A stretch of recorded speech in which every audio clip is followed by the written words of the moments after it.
প্রায় 13টা বছর পর হঠাৎ করে মেসেঞ্জারে একটা খুব পরিচিত আইডি থেকে মেসেজ আসে, কিরে কলকাতায় আছিস? আমি বললাম হ্যাঁ। সে বলল, চল দেখা করি। আর অপেক্ষা কিসে, বেরিয়ে পড়লাম তার সাথে দেখা করতে।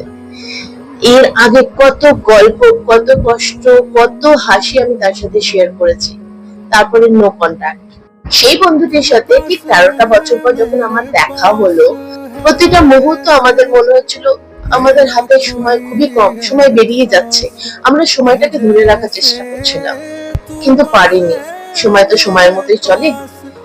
তো আমরা তারপর একটু খাবারেও ফোকাস করলাম, কারণ জানেনই তো আমরা পেটুক বাঙালি, খাওয়াই হচ্ছে সব। খাওয়া আর সুখ দুঃখের গল্প মিলে সময়টা সত্যি কিভাবে যে কেটে গেল বুঝতেই পারলাম না।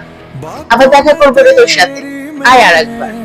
रातें बिताऊं होठों पे लम्हा लम्हा है नाम तेरा है तुझको ही गाऊं मैं तुझको पुकार